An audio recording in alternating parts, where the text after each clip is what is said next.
Please stand for the Pledge of Allegiance. I pledge allegiance to the flag of the United States of America and to the republic for which it stands, one nation under God, indivisible, with liberty and justice for all.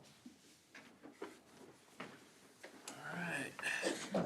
Live for our meeting, Monday, April 28th, 2025. Okay, good news. Good news. So I'm here to celebrate. In fact, I may have someone else jump in and say something about it. I didn't ask her about it, but we're celebrating our Family Literacy Night. I'm excited about this. One, because this, not specifically this event, but there's been some kind of conversations behind the scenes about bringing some of the things back that were lost. We'll call it pre-COVID. Some of the parent nights, family nights, some of those things. And that started with myself and Mrs. Robillard shortly after she was hired. And this was brought to her. And so I'm just, Hannah, do you want to say anything about this? So we did One Book, One School in my previous district, and we thought it would be fun to give it a try in Burbank. So every student in the school gets the same book as staff votes on what book to do. Usually they're books that you can get in Spanish and English so that all families can be successful in reading with their kiddos.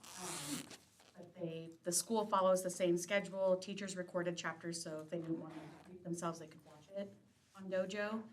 It just kind of brings the school together. They're all involved in the same story, and there's little questions that they can answer at school and activities to participate in. And then our literacy night rolls around. And there's a lot of family activities they get to do, participate in. And the students this last week got to watch the movie at school together.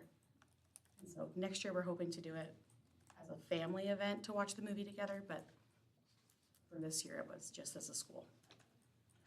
So thank you. I didn't prepare her for that, so she just really did that off the cuff. But I went straight to her. I knew she could answer that because she has been the driving force really behind this. And so I appreciate, one, for you being here, but two, just being able to celebrate us trying to bring some of these things back, really trying to re-engage our community and parents and some of those things that kind of went to the wayside over the last several years, and we're rebuilding that. So excited to just bring that to your attention. Awesome. Good work. Okay, do we want to postpone this again? It's kind of what we've been doing until we get a full board. Okay. Push off to next month? If that's the will of the board, that's kind of what we've been doing, so. You tell me. You guys good? Yeah. Okay. Mr. Hilberg, will you? Yep. So trust, judgment and trust. The complexities of operating the Columbia School District cannot be fully addressed in policy, procedures, or operating principles. Working with people and handling difficult, controversial issues on a daily basis requires good judgment, common sense, respect, and trust between board and staff. Every complaint cannot be resolved to the satisfaction of all parties involved. For these reasons, trust in each other, allowance for error, and team efforts to address problems are the foundation upon which this document is written. Reminder, this is just part of our, our yearly peace agreement that we bring back parts of that throughout the year. So, thank you. Yep. Any changes or additions? Yeah, we're going to remove 9.1, which is a student rep report. You see they're not here. To my right, your left. They had some conflicts tonight with some events they had, and I've always told them from the beginning, they're student conflicts, so we want them to be students first. And so they're not here tonight with those conflicts, and so we'll see them next month. Good. Moving on to the consent agenda, looks like 5 items. Correct. Entertain a motion. I'll make a motion to accept the consent agenda. I'll second it. Any discussion on the 5 items? I'll jump in after if there's any considerations. So. Okay. Hearing none. Okay. All in favor? Aye. Aye. Unanimous. I just want to bring to your attention the 2 calendars, 25, 26, and 26, 27. We're getting back into the routine of being 2 years out on calendars. We had for a while where that was delayed. We were looking at some different calendar options. Specifically, you heard we talked in the past about balanced calendar.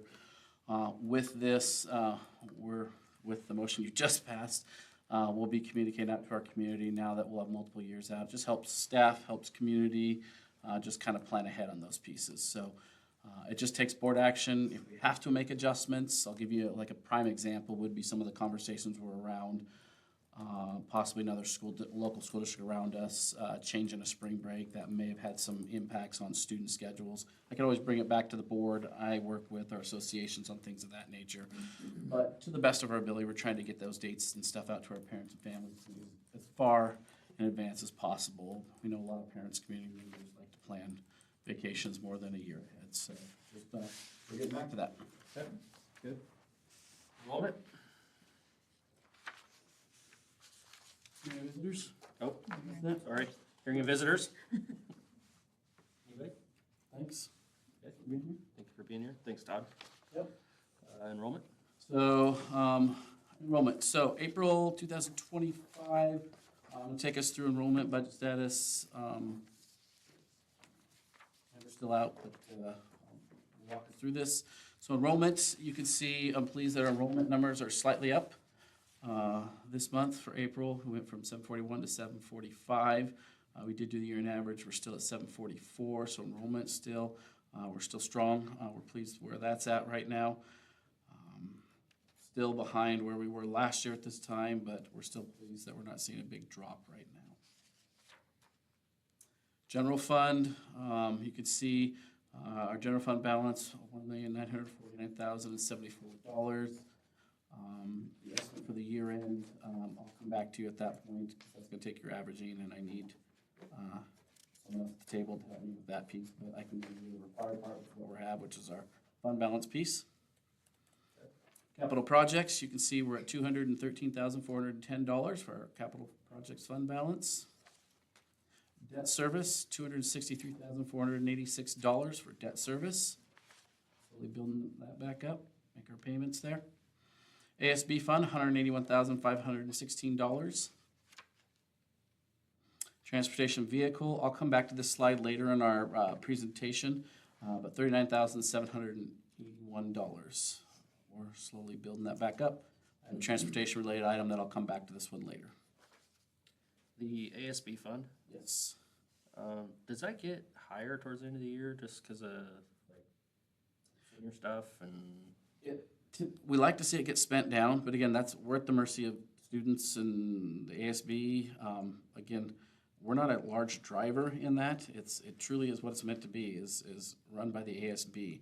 What complicates that is outside of like your traditional ASB is a lot of your clubs and your, I'll call it, programs, right? Still have money, and sometimes they'll hold it over for an event. I'll use like FFA or things like that. And so, again, they have the say in all those monies and how that's spent, but it's got to go through the students for that. So we have had conversations about the funds and the balance.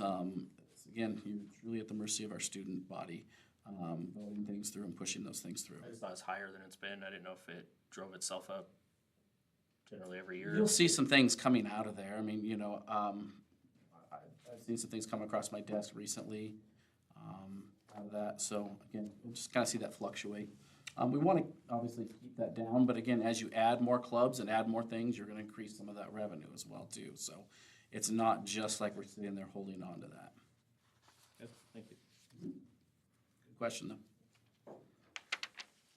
Okay, I'll move on to reports. Let's do it. Okay, so this is one I've talked to you kind of informally about, and I want to bring it to your attention because we're going to begin communicating with our community and parents following this, but I just kind of held off before I talked to you. But beginning next year, 3rd through 5th grade, talking elementary reconfiguration, we'll move to a single homeroom teacher. Right now, the current model, 3rd through 5th, is they divide literacy, math, science. This was not a decision made overnight. There's been a lot of thought and time and gone back and forth on what this is going to look like. But really, I want to talk to you about the why, because that may be the question you're presented with either in the public, community, or whatever, and what's behind this? Why are we looking at doing this? Number one, first of all, consistency. We're talking about continuity and connections, obviously, with staff and students.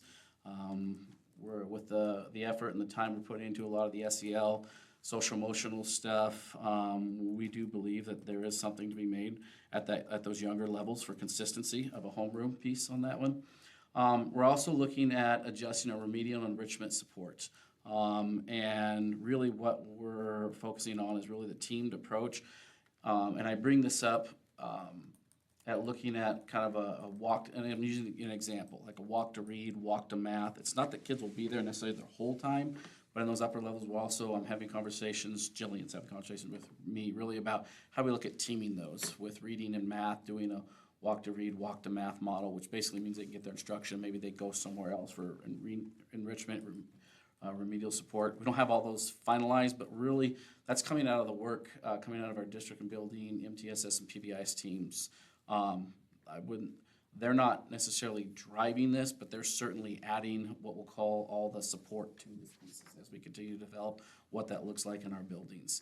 And so really this is a pushback really to trying to get that consistency, that consistent presence there, knowing that kid from start to end, and really looking at giving us some additional supports on how we can look at supporting our students when they struggle and push them for the enrichment piece. So,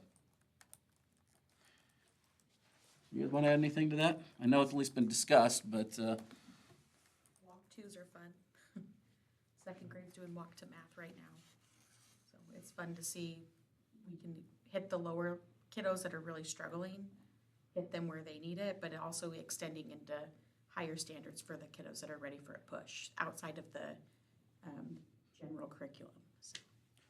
where you'll see a big benefit from this down the road would be in their collaborative teaming pieces that want it, because they're going to share the content again, some of that, and it's not just, I just do literacy, I just do math, I just do science. You're going to share some of that, and I think you'll really see some of those pieces supported in there. So just want to make you aware of it, know that that's something we're working on. We'll start building some communication. I've had extensive conversations with Jillian about it, and there'll be, obviously, there's some pros and cons to some things. I mean, you want to talk about things we've already discussing, is you're talking about a model where you're keeping them in kind of a homeroom model, but some of those older kids, they come off fifth grade, are going to be going to middle school where they're going to begin moving around. And so we've had some of that conversation about some of those enrichment interventions, still getting those kids moving around throughout the day. So they're not going from just a single place to where they're all of a sudden moving 7 times a day in that. So those are things we're still working through. But again, this is a product of adjusting our system we've been talking about for years, and how we move about supporting students. This is just one of those steps. Well, it feels like there should be some real consistency and continuity with this model. I mean, that seems to be the big one, just from my 10,000 foot level. Yeah. So, questions, thoughts? I like it. You do consider? Yeah. But that'll be out there soon. So. Okay. No action, right? That's just No action. This is just informational. Okay. So new business. This is really, we will need action on this eventually, but just follow with me for a minute, okay? I'll let you know when we're ready for the action part. Really, I came to you tonight. We've had some informal discussions, and I've talked to you in the past about buses, and we knew there was going to be a decision coming up on these pieces. But as with a lot of things we do, all final action needs to take place, in a community setting. And so I want to engage the board in this conversation on what is it we want to do with some buses. And I'll give you some history on this, so I'm not just asking you to make it blind on this.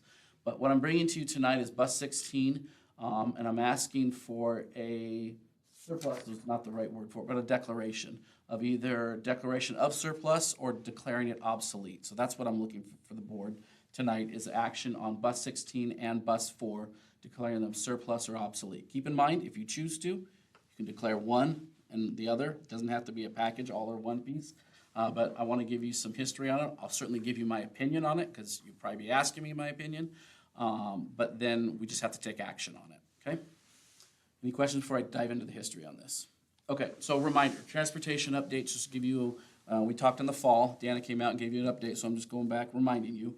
We currently have 12 buses on our state inventory list. We have 12 buses you'll see out there. Some you'll see occasionally need routine and maintenance on there. We currently have 7 routes running Monday through Friday, right?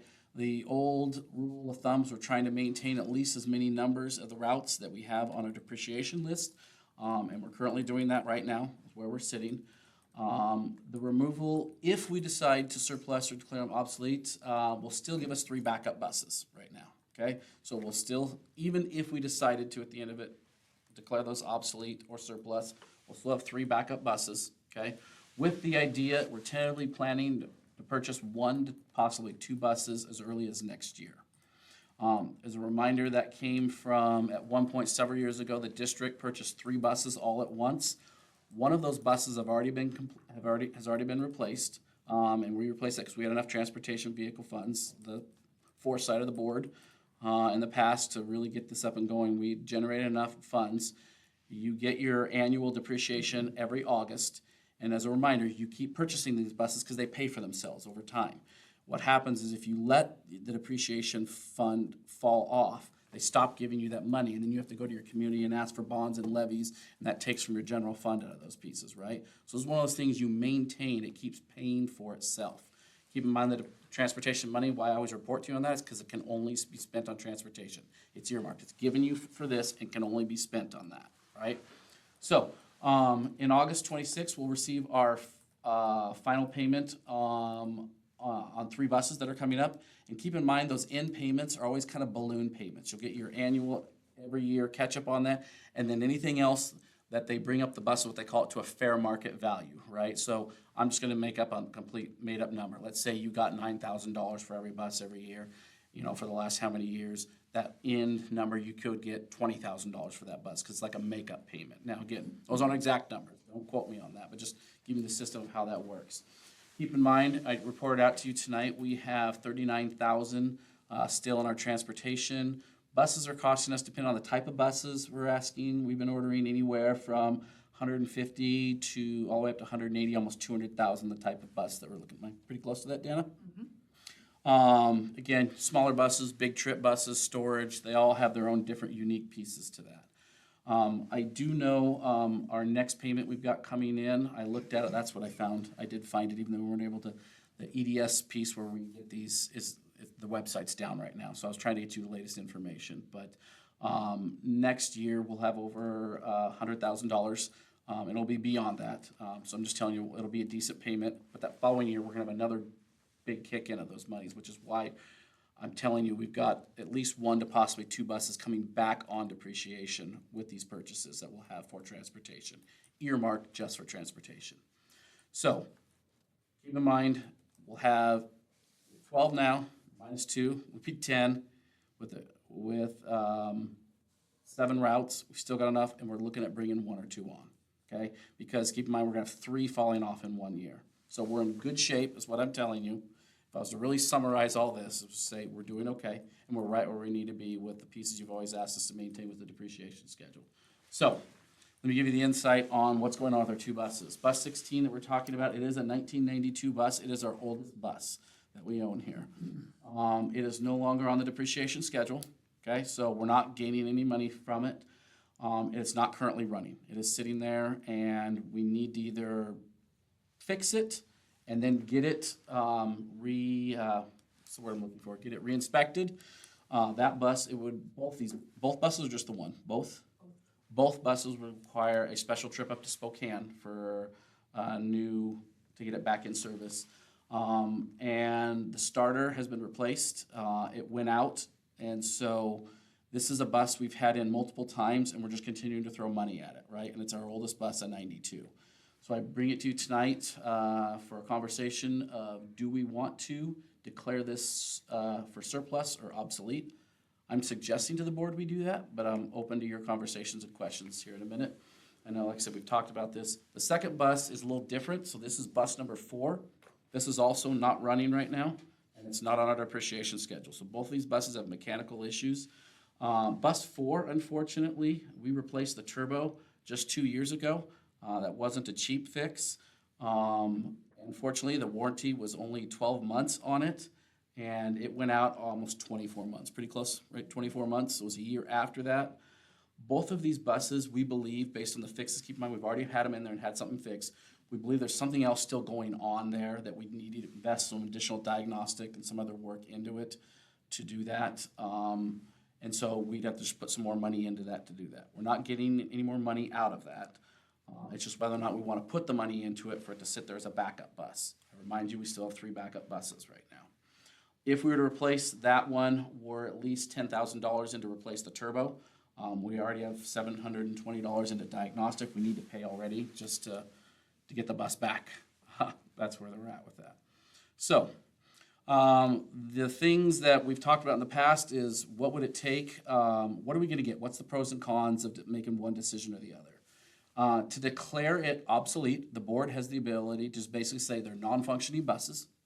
They're obsolete, and basically if you're declaring it obsolete, we're doing what we've done in the past with the last few buses, you're declaring it for scrap. And you're basically saying, we'll go get what we can get out of scrap. The last bus that was declared for obsolete, we got about $750 in scrap out of it, okay? If we want to declare it surplus, the action we're required to by policy and procedure is we have to advertise for it. So it's not as much as the legal ads. I originally did the homework, thought it was a legal piece we had to do on this. It's more of just a general advertising. We have to put about $50 into it. There's a process we have to put it through where we have to have bids, sealed bids. They come here, we work through a process, and it's whether or not you're at the risk of, does somebody want to come in and offer money for it and buy a bus? Both of them still non-working, won't start. We'll take some, we'll have to tow them off and get some work done on it. So, sorry, that was a lot, but I want to try and give you as much information as you can, trying to read what your thoughts are. Obviously, easiest thing for us to do would be in a declaration of it being obsolete because they're both not functioning, not running. We declare them obsolete. We would call the scrap company to get them. We'd probably get somewhere around $1,500, somewhere around there for that. We declare it surplus. We advertise. You have to just wait and see if someone comes in and puts a bid on one of those. What questions do you have of me before you tell me your thoughts on this? I'd like to help you make that decision. It sounds like we're kind of stuck with the age of them and the condition and being broke. The last thing I want to do is just take the easy step and declare them obsolete if we can get some money out of them. But I think in both these situations, they're not even running to be able to properly advertise, I think. I don't know. Yeah. What it feels like. Dan can speak to this. We did some buses. I don't want to tell you they don't go because Prescott just got rid of a few of them, right? In fact, we were trying to jump on it for that one, but these were very different buses. And we know those went, they had a bid. You had some buses that were actually in pretty nice new condition. In fact, they would have been a nice upgrade on some of our even older buses. We looked at them. They had air conditioning, which they would have fought over for some of those pieces on that. So it's not that they don't. But I'm not familiar with a lot of buses that are not working condition. It's truly going to take someone that wants to tow it, turn it into something that, I mean, you're not going to find school districts that are going to jump on this. You're going to find someone in the public that's going to want to take it and renovate it into something. That's my history that would tell you. Deanna, you want to add anything, or what am I saying wrong? Correct me. No, everything's correct. Also the kicker about bus 4 is, it was 2 years since the other turbo was put on, but there was only 20,000 miles that was on that turbo. So there's something more deeper that's wrong with it. This is one of those, I come to you, I just don't want to throw good money after a bad problem when we're not generating anything from it. My only concern, and I think I maybe elaborated on it, but taxpayer dollars, the last thing I want to do is just give them away if there's some value. So I would lean on you to tell us if it makes sense from a value standpoint to just scrap them. It's a roll of the dice. It's an unknown to declare them surplus. You're waiting to see if someone wants to come in and offer anything for that one. I've not seen in my experience many people, even talking with my colleagues, people coming in and purchasing things that are broke down like that. My experience tells me that. Doesn't mean it can't happen, but I'm not familiar with many folks purchasing buses like that. Deanna, do you want to add anything to that? I mean, you've got old buses, ones that people will take and they're in running condition. They'll go do stuff with that. That wouldn't surprise me at all that someone would come in and get it. You've got a working bus. We would have to advertise these as non-working buses, and that they would have to tow it. That would be the start of their piece. So it would be anything they put into it plus a towing and then doing whatever they need to do to it. So maybe outside of this scenario, moving forward, Mhm. we maybe, from a big picture, maybe try to get rid of them before they're having to be towed? I mean, maybe the value would be more than, Yeah, I agree. I don't know would how you like to do It's that. kind of, guessing, but. It is. We obviously would have never known the turbo went on us just 2 short years after it, and it was a good backup bus for us, right? Both of these they're nice to have. I mean, Dan, how many buses we have buses go out on us regularly, right? I mean, it could be a sensor, it could be something. I mean, she could tell you. We're always tinkering with little things. That's maintaining a fleet, but I would. 92 has to be the oldest by far, right? I mean, It is. There's nothing even close to that. Well, you can see the 2000, did I put it on there? Yeah, the next one's a 2010.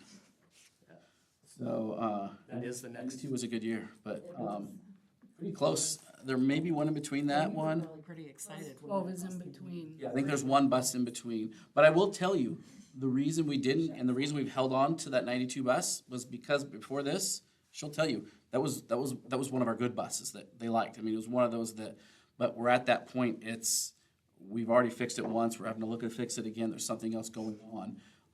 That was not a bus that was just sitting there. That was a bus that was in use prior to our where we're at with it. So, I hear what you're saying. Yeah, and if there's a way to maybe rationalize that in the future, I don't know if there is. I just get nervous at the same time. We talk about making good use of our taxpayers' dollars and things like that. I want to get all the use out of it we can. Yeah. So, I certainly would hate to come to you and ask you to get rid of a bus that, that may still be good for us but I hear what you're saying. I don't know how to fix that, but I mean, I'll But as that works with the depreciation schedule, do we need to hold on to it? I mean, no. It's always just nice to have a handful of backups. Because your backups are doing a couple things. One, if you have a rash of it's not uncommon to have 2 or 3 of those out for small little things, right? I mean, it could be a backup buzzer or any number of, but then you've got trips, you're going places. So, why I'm comfortable and confident short term at 3, if I was telling you I knew that we were going to be at 3 backup buses for the next decade, I'd maybe think, all right, let's maybe keep one of these or something like that. But we've had 2 new buses since I've been on here, and we're going to have, I guaranteed at least another one, possibly 2 more. We're doing exactly what the board has been doing for a long time, which is turn those over, right, and continue to generate revenue, which is how the system was made. We're doing exactly what we should be doing with that. So we're just at that point. We're ready to say goodbye to a couple of well-loved buses that have served us well over the years. questions? We know what the starter would cost to replace. We've done it once. I could figure it out. I mean, it's certainly nowhere like the turbo on that one, but I say that the starter has been replaced. So it's the same part that's gone out. I'm asking that question simply where right now they're not running. If the starter was replaced and then we try to sell it as surplus, then is that a better odds to? Could be. I mean, that's certainly one you could look at putting a starter in. And again, or if you want to separate those 2 and go surplus on the one, because a starter is not nearly as I would tell you, I could support that.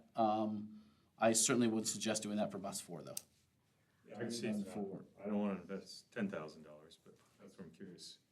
I don't know prices on buses. I mean, we could declare it surplus knowing that it starter's out on it and just advertise it that way. It's another option. I agree with you, Brad. Like, what's the value in these things? Obviously, scrap, we're barely getting pennies on the dollar, but Yeah. on the 1992, I think we've got every dollar and more out of that thing, so, over those years, so that's incredible. And I bring this to you honestly telling you that I have no hard feelings of the board shifting one way or the other on it. I would certainly push you if you told me to go fix them and both get them back in service. I would want you to reconsider that. So, if you declare them both surplus, both obsolete, I came to you tonight with the idea of obsolete, but if you want to push bus 16 and do that for a surplus, I have no hard feelings, I could support that. So, let's fast forward, we do surplus.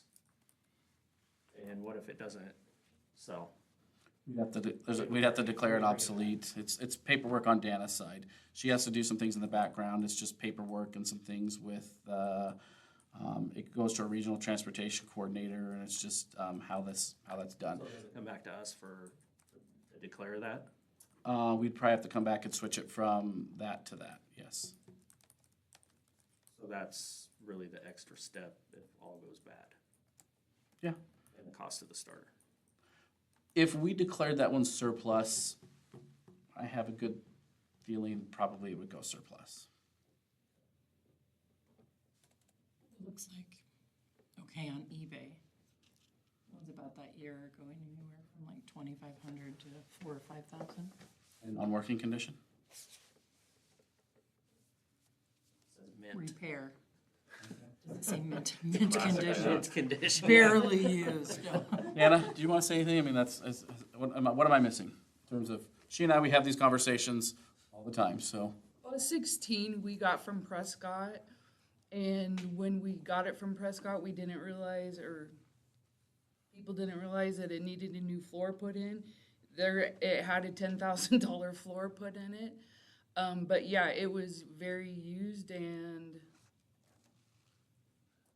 how can, like, I guess I think of it as, how can you put some kids in a 1992 that the standards are way different? You know, they have the short seats, not the tall ones. Not everything is covered, you know, just a completely, and then put these kids in a, you know, more updated one that's safer. Because Good point. I kind of think you have to look at that too. I think we're there. Let's take them separately. Can we? Yeah, ready to do absolutely. that? I'm open for However, we want to make a motion?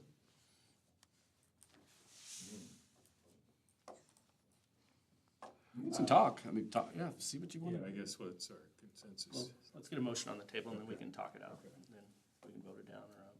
I'll make a motion that bus 16 we declare as a surplus.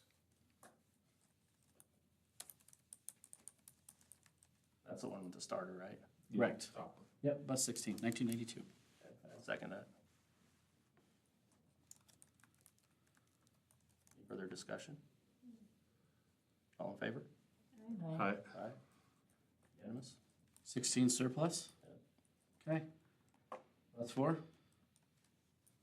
I'll make a motion to make bus 4 obsolete. I'll second it. Discussion? Seems pretty cut and dry. All in favor? Aye. Aye. Unanimous? Follow up tomorrow on that. Okay.